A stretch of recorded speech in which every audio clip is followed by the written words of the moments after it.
Welcome back to the Rooted In podcast. We are kicking off season 5 with an episode from Rita. She talks about the 12 lessons she's learned from the gym. Might seem like a rather unusual place to be learning about literacy, but she goes into the insights and benefits that can come from learning things in unexpected places. We hope you enjoy the beginning of this new season. Give us a like, a follow, a subscribe, and have fun listening.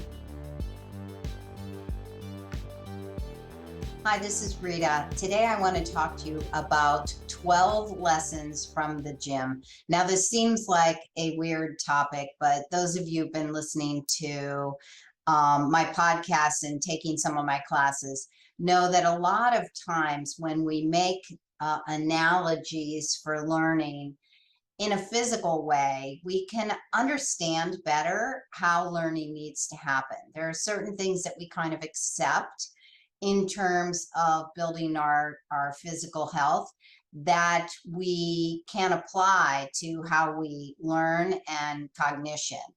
And today I thought it is now end of August of 2022, and I thought this is an interesting topic for this time of year because everybody's getting ready to head back and think about how they're going to organize their weeks. And I'd like to encourage you to think about, as you're setting goals for this year and thinking about how you want your learning week to go, what are some lessons that I've learned that maybe you have learned too in the physical realm that really applies to the cognitive realm of learning, literacy learning in particular, language learning in general.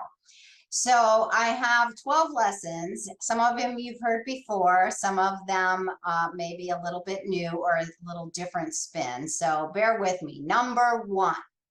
The number one lesson we know from the gym is don't wait. Don't wait. The sooner you get started, the better you're going to feel, right? The sooner you get going, the sooner you're going to get into shape. And waiting, as we all know, kind of becomes procrastination, can become avoidance, and often is because we just don't know what to do. But one of the ways we figure out what to do is by getting started, working with people, doing the reading, getting involved, figuring it out, getting help, right? It's the waiting and worrying and strumming our fingers on the table. That doesn't really get us anywhere in terms of physical fitness, right? Well, the same is true for literacy. There's a thing that we've talked about before that is a saying in literacy of the Matthew effect. And it's based on the scripture about where Jesus says the rich get richer and the poor get poor.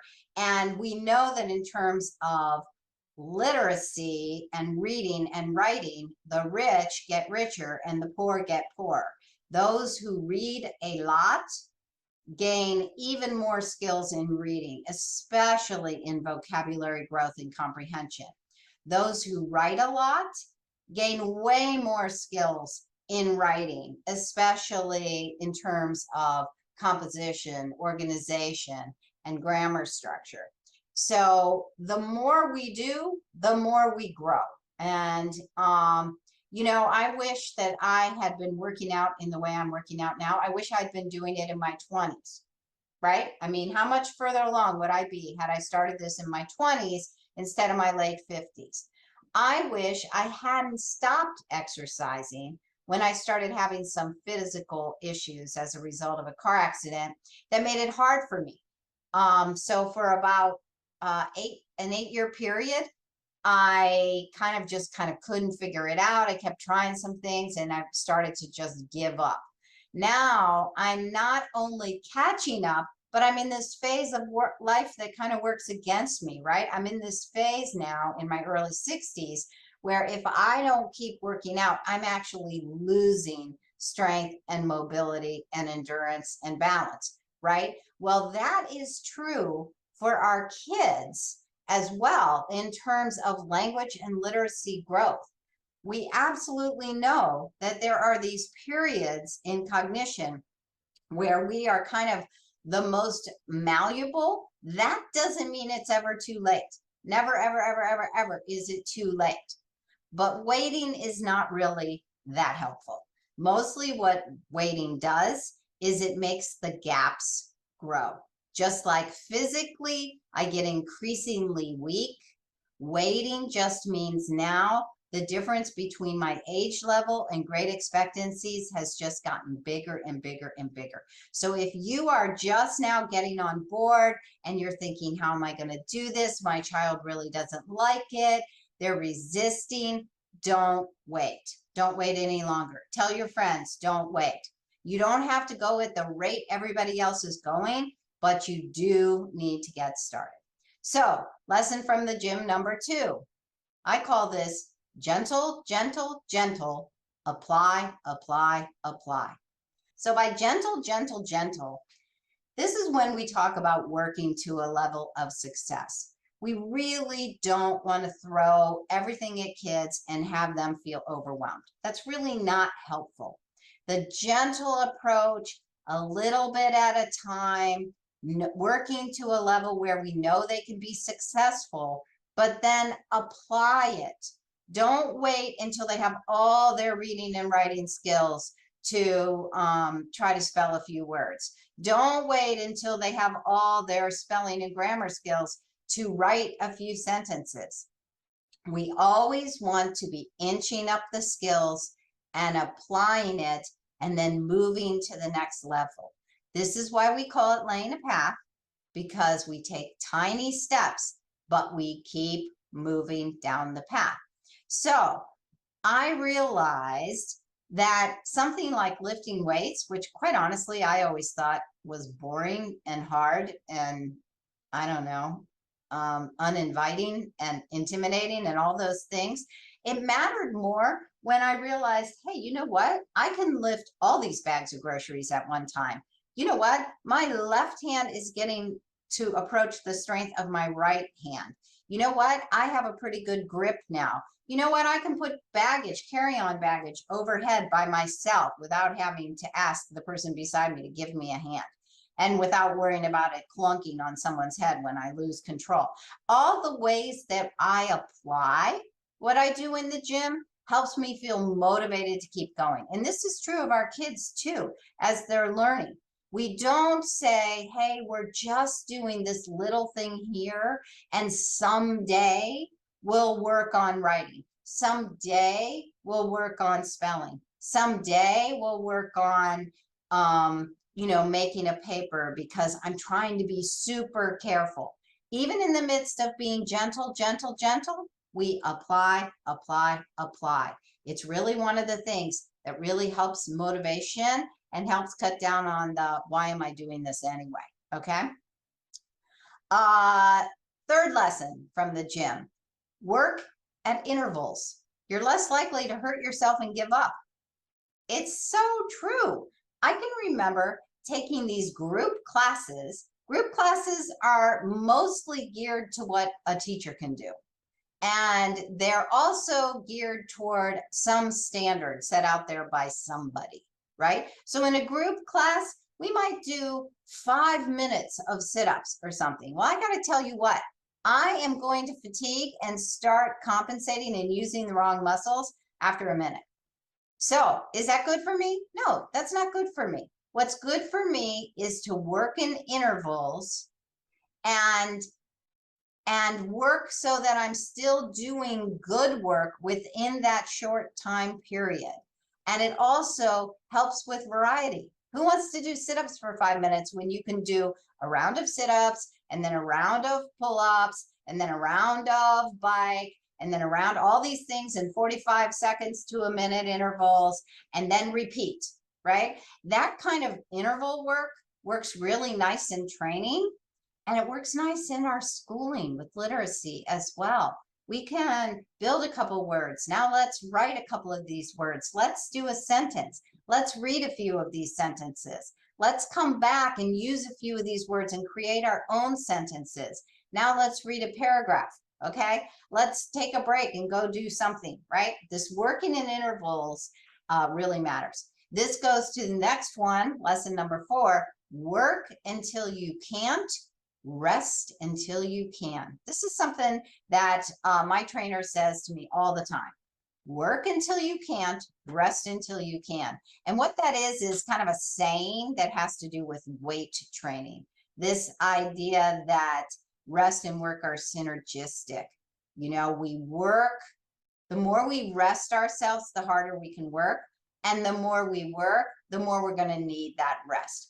And so that can happen with our kids. I'll be like, you know what? I want you to spell these 5 words using all your good skills, saying sounds while you write, remembering the new rules we learned, using your sound lines, applying all your best skills, and then we'll stop at 5. Okay? And then let's come back. Let's do 3 more. That's better than, hey, let's do 10 in a row and the first 5 are okay and the last 5 were kind of worthless because you actually stop saying your sounds as you write. So try to have this attitude with your kids. Work until you can't, then rest until you can again. Not work for a few minutes, now I'm done for the day, I'm not going to do any more of this. Hey, I'm lucky if I get 5 minutes of work out of my kid every day. That's not the way we want to go about it. But we definitely appreciate that hard work needs rest and that good rest builds into hard work. I have a better workout in the gym if I slept well. There's rest, right? So working on my bedtime, things like that. All that can really matter in our schooling. Okay, lesson number 5, strength, balance, and conditioning in equal measure. I once asked my coach, hey, what's more important, strength, balance, or conditioning? If I only have time for one thing, which one should I focus on? And he was like, all 3. Thought that was kind of interesting answer. He's like, think of that as a triangle. We always want strength, balance, and conditioning. So strength in terms of literacy is building into this foundation, this core training, these discrete skills of reading, writing, spelling, okay? Balance is when we practice these in combination, but balance needs control, right? We need some controls to obtain balance. So if I'm just like throwing things around, that's not balance. If I have to really go slowly and steady and really think about using all my best skills, that's when I get the right balance. I'm using all my skills together, right? And we work on that a lot with our intentional copy work and intentional dictation and intentional editing. We really want kids and good handwriting skills, right? But we use those handwriting skills in intentional copy work and dictation. We want to have this work on balance. And then conditioning is the go for it, the projects. Let's apply this. Let's do something really good with these new skills we have. You know, let's make this poster. Let's apply it to our science map that we're making of some science concept, okay? That really go for it is the conditioning. That's the stuff that makes you feel like you're really a rock star. But we can't get there without the strength or the balance, right? So we have to always be working on all 3. So lesson number 6, have short sessions over many days. 4 is a minimal, 6 is better. So think about this. So many of my students and people I talk to, between co-ops and outside classes and sports and weekends, they may actually only work 3 days a week. The kind of work you get, the kind of strength and endurance that you build up when you have shorter sessions over many days instead of a bunch of days off and then one big workout once a week, right? We know that physically it makes a difference if we had 20-minute workouts 6 days a week than 1 hour-and-a-half workout once a week. You read it everywhere. Well, this is true about all of learning. All of learning. So maybe on a Saturday, you don't want it to look quite the same that it does during the week. Do something, help make that grocery list, help read that grocery list and check it off. Have a list of your Saturday jobs that you have to write down everything you did. I mean, apply it somehow, or have read aloud time, and maybe you help me read a few paragraphs out of that read aloud time. Whatever it is you're doing, however you want to make it more of a life skill on a weekend, we still need to recruit weekends, and we can't let our co-op days rob of these important short sessions that we need to check in every day to keep skills strong. Lesson from the gym number 7, a little more, a little better. This is actually a quote. I wanted to look it up and I can't remember what the exact quote is, but this is the way my coach kind of paraphrases it, that he would tell me when I'd be discouraged. Hey, a little more, a little better, a little more, a little better. I kept focusing on what I couldn't do, that big thing I couldn't do, right? And he kept having me refocus on what I'm doing that's that little bit more than I used to do yesterday. And this really helped me not get depressed. And, you know, when I felt like, oh, I'm so weak, I'm so unbalanced, I'm so uncoordinated, why am I so breathless, I fatigue so fast, like it's really easy to get into the absolute wrong mindset when you struggle. And if you have any kind of weakness yourself, if this is an area that's hard for you physically, if you're trying to do something that's hard, you know how easy it is to have that self-talk really drag you down. So this little phrase, a little more, a little better, I used to tell myself all the time. And you can't measure day to day. Today, I'm a little under the weather. I'm not going to be as good as I was, you know, 2 weeks ago when I felt great and I hadn't been traveling last week, okay, and hurt my back or whatever. You know, I've got to measure overall what's my little more, little better. And a bad day, don't let it stand in the way. It's just a bad day. Move on, okay? Number 8, progress over perfection. This feels like it's kind of the same thing, but this has to do with setting up habits and goals. Stephen Guys, I think is how you say his name, wrote a book called Mini Habits. And here is his quote: "Be the person with embarrassing goals and impressive results instead of one of many people with impressive goals and embarrassing results." I think this one all the time. Little goals with impressive results. It is still that kind of same idea of a little more, a little better, but this is really about, hey, better for me to get out and go for a slow walk than to be on the couch all day.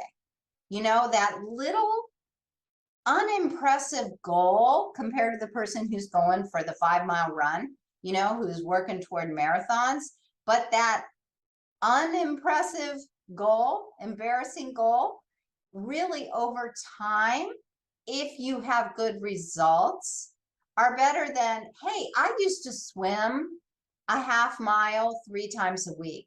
Yeah, I don't do that anymore. Well, if I'm going to get back in the pool, I'm probably not going to start out at a half mile. I might say to myself, I'm just going to swim for 10 minutes, and I'm going to try to do that 2 days a week. And then pretty soon, I'm back to where I was. But if I don't set these embarrassingly small goals, and ones that I actually will get the result, then I'm really just stuck. So I like that idea, progress over perfection. I add it to how many glasses of water I drink a day. I think about, you know, whether I'm changing my eating habits. I think about whether I get off the couch. Am I stretching? You know, am I reading higher level material versus fluff literature all the time? Just an embarrassing goal. I'm going to read this really heavy duty thing for 10 minutes is better than it sitting there and me just looking at it and avoiding it, right? Okay, number 9, nobody likes pain. We all avoid what's hard. Picture this physically. Whatever it is you would not want to do, think about how you would say, no way, no, I'm just not doing that, right? That's what our struggling learners are doing with us. And a lot of the way we approach this can help with the things I've been talking about prior. But I think it's really important to remember that in order for us to have empathy. That doesn't mean we're still not going to be the coach. I mean, my coach used to go, yeah, I get it. That hurts. Okay, let's get started. And I think, okay, are you really listening to me? But then he would adjust things. He was listening, but we still did it. So being empathetic and being held emotionally hostage, those are two different things. And so we want to remember, nobody likes pain. I don't like it either. I get it. How can we move beyond this? That's what we're going for. Okay, number 10. This kind of leads to this idea of supporting self-esteem. It's very interesting, the way life has changed from the perspective of someone who's now a grandma. um, I grew up in a world that's very different than this world, and I raised my children in a very different way. And it's interesting, the books that my mother read about parenting versus the books I read about parenting versus the books my kids are reading about parenting. There is so much more emphasis on self-esteem.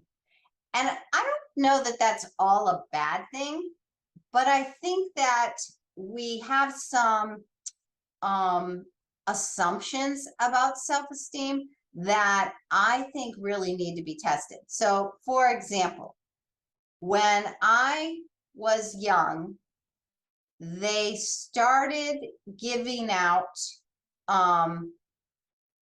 participation trophies. Not like they did with my kids, but it was just getting started. It only happened to me in softball. So I think if anyone who's been listening to me knows I'm no great athlete. And by the time I was in 7th grade, it was pretty clear that just being willing to try hard wasn't going to be enough that you would actually get to play. And I was on a softball team and I was no great shakes. And we happened to have a coach that year who only ever wanted to play the stars. I mean, first string all the way. It was all about winning. It was all about building up a team, whatever. I never played. And she kept saying, you'll get to play at the last game. Well, the last game, I was going to be out of town. So I wasn't at the last game. And so the whole thing was anyone sitting on the bench will get to play in the last game. So the last game came and went. I didn't get to be there. I never played. So we have our picnic and we're all standing in line and she hands me my trophy and I handed it back. And I was like, you know what? I never played in one game. And she was like, well, you weren't there. And I was like, well, yeah, that's true, but you knew that. So I don't want this. This means nothing to me. And then, another coach felt bad, blah, blah, blah. Well, what do you think my self-esteem felt like getting that trophy? Like, that's what I think the challenge is. And actually, it's interesting. One of my students did a research project on this. And so we were reading some of the studies about, do these consolation trophies, participation trophies, they're called, do they have a positive effect or a negative effect? And basically what they're finding is that actually that kind of thing can make kids feel worse about themselves, not better about themselves. We all know who's first string. We all know who's sitting on the bench. It's really not going to make a big difference if you try to make me feel better. What makes me feel better is getting in the game, making some progress, doing the work, being included, right? So as long as I'm outside of kids that can read and write, no matter how much my mom and dad tell me I'm a great person, no matter how good I am at whatever my other interests are, I still know when I'm sitting on the bench. What makes me feel better is figuring out how to get me off that bench. That's what makes me feel better. And so as we think about how we're going to support our kids' self-esteem when they're struggling learners, part of what we do is teach. That's part of the way we help their self-esteem.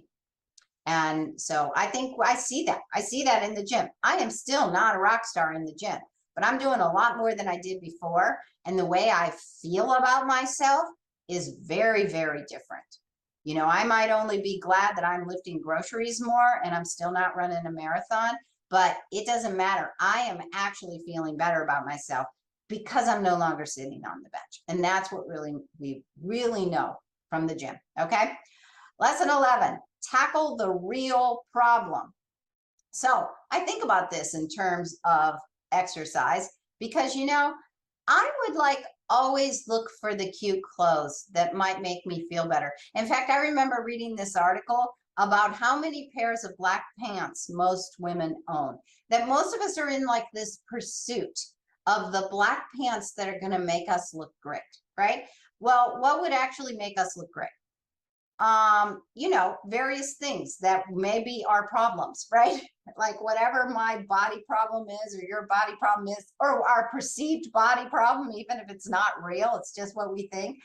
Unless we actually deal with that specific thing, nothing we do is going to, all the pants and clothes and cool makeup and new hairdos in the world aren't going to make up for that, right? That's kind of what the gym teaches us. We feel a little better about ourselves when we're strong, even if we still maybe could lose 10 pounds or whatever, right? And I found myself doing this, with my son in trying to find the book he would read, right? What kind of book really will interest him? Well, there was the book that will interest him. And then there was what? If you can't pick a book, I'm going to pick a book for you, but you're still going to read 20 minutes a day. You're still going to read aloud to me. And if this book doesn't interest you, I'm really sorry, but it's the reading aloud that gets you there, right? It's the reading practice that gets you there. It's not going to be, hey, how about this book? This book's about this. This book's about that. Now, we all have our certain types of books that make reading easier, that make reading more fun. I'm not saying that, but I'm just saying that you got to tackle what the real problem is. And we're kind of back to a little more, a little better, do it in intervals, do it more often, blah, blah, blah, all these other things we talked about. Just remember, this is the real problem. This is what we're really working on. So just finding all the right bells and whistles isn't going to hide that, isn't going to make it better. Okay, last one, 12 lessons from the gym. Okay, just as exercise is a quality of life issue, literacy is a quality of life issue. I keep saying exercise right now for me is my retirement investment. I'm spending a little money on it with a trainer. And I keep saying, well, I'm investing in my retirement. I'm doing it many ways. This is one of them, right? Well, that same kind of investment is the same thing we're making when we're really building into kids' literacy skills. When we make sure they're not just reading, but they're learning how to write also. We're growing their independence, their vocabulary, their chances of more personal, private entertainment that isn't just sitting in front of a device, which I know some device stuff is fun, but really, is that the only limit that we want in our life? We build up world knowledge. People are looking into whether this helps build empathy and understanding. We're building our verbal reasoning skills. We have more options for careers and volunteer.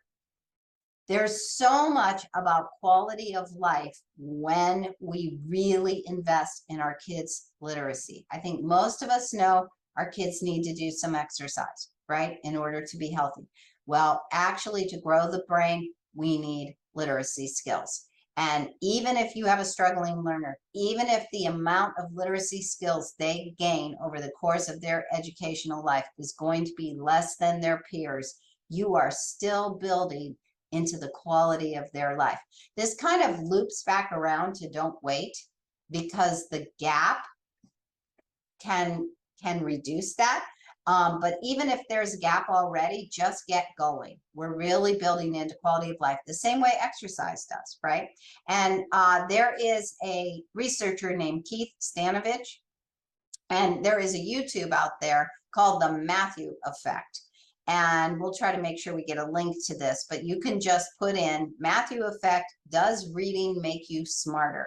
And Keith Stanovich is about 5 minutes long, and he talks about his research about how literacy really builds these certain cognitive skills. It is a quality of life issue, just like going to the gym. So hope you enjoyed that. Hope that's your good little pep talk for today. And I'm going to go for a walk. I'm not feeling good today, but I'm going to go for a walk anyway. Okay. Take care.